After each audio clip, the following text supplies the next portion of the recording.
A Harvard study found that online audiences rated PowerPoint as no better than lectures without visual aids. Other studies find that showing audiences the same words that are being spoken actually reduces learner comprehension. Video content is a great way to offset this, but sometimes learners need more. Even video can get boring if you watch too much. There are a lot of ways to make engaging content, and our two favorites are animation and motion graphics. Learners prefer motion graphics when being shown statistics, charts, tables, and other pre-existing graphics. They work great as part of your videos or as standalone content. If there's a part of a video where something complex or highly detailed is being explained, motion graphics can really help bring it to life. If you decide that some information would be better presented outside the video, maybe a chart or graphic that should be interacted with, then you could choose to build that into a motion graphic outside your video. The same thing is true of animation.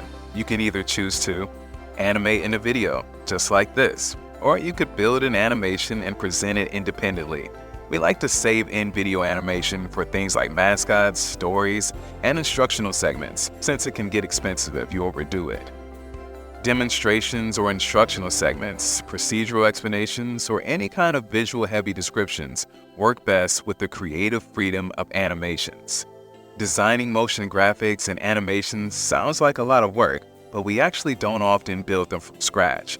If you're building education internally, you already have access to every graphic, chart, and table your organization relies on. If you're building education for a client, they'll almost always have sources for you to draw from. These sources are usually just slide decks, but they usually have great graphics and visual aids you can use. And the best part of all this is that, like filming, there are more tools out there for building these things than ever.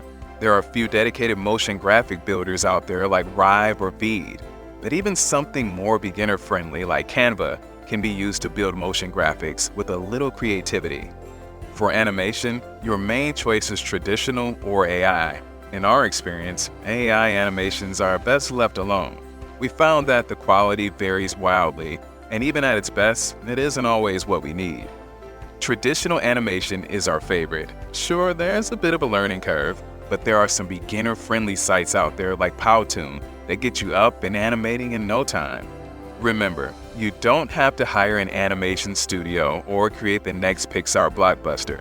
Short, simple animations are great, and just turning a wall of text into a motion graphic or animation makes a big difference in the learning experience. Don't be afraid to get creative with your learning development team when you're building your content.